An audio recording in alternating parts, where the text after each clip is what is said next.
Protecting the ability of American citizens to participate in our democratic process is one of the most important duties of Congress.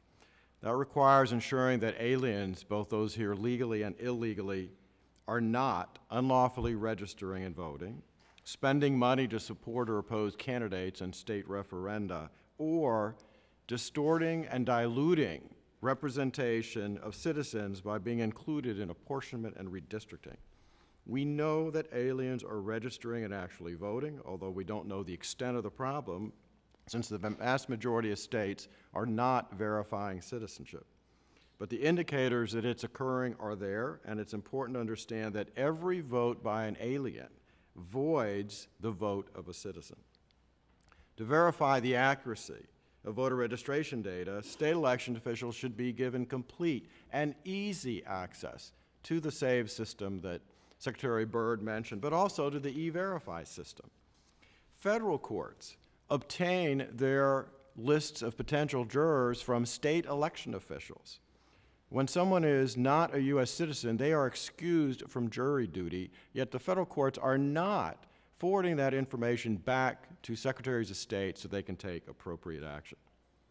Congress needs to amend the NVRA to clarify that the NVRA does not prohibit states from requiring applicants to provide proof they are U.S. citizens. Congress also, because of its constitutional authority over aliens, could make that a requirement for federal elections. The federal government requires individuals to provide such proof in order to be employed. And the right to work and earn a living is just as important as the right to vote. Barring states from requiring proof of citizenship makes no sense, particularly when the federal government requires that in order to be employed.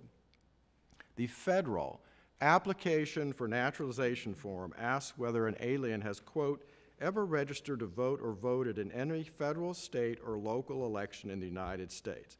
When an alien answers yes, DHS just sits on that information. Federal law needs to be changed to require DHS, when they get a yes answer, to forward that information to the state election official where that alien registered or voted, to the state attorney general, and to the U.S. Department of Justice so that state election officials can take that individual off the rolls and state and federal prosecutors can investigate and prosecute. Federal campaign finance law prohibits federal governments and aliens from participating in elections for candidates for office. But the definition of elections in the Federal Election Campaign Act does not include ballot referenda, according to the U.S. Supreme Court, and according to the FEC, it also does not include recall elections. That is a change that needs to be made in the law to keep foreign influence out of our elections. Reapportionment after the 2020 census gave additional seats to some states and reduced the number of seats held by 7. 6 states got more seats, 7 states had their representatives reduced. But that reapportionment was based on the total population of the U.S., which includes all aliens, whether they're here legally or illegally, even though they are not allowed to participate in our democratic political process. In addition to distorting representation in the House, it distorts our presidential election because, of course, reapportionment determines how many electoral votes someone has. How bad is the distortion?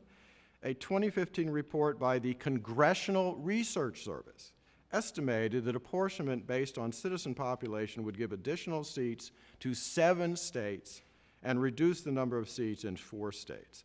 Given the unprecedented influx of aliens into this country in the last number of years, that distortion is obviously much worse today. We should provide both access and security in the election process for all eligible U.S. citizens. But allowing aliens to participate in the election process unfairly dilutes the votes of all citizens, regardless of their race or which political party they affiliate with.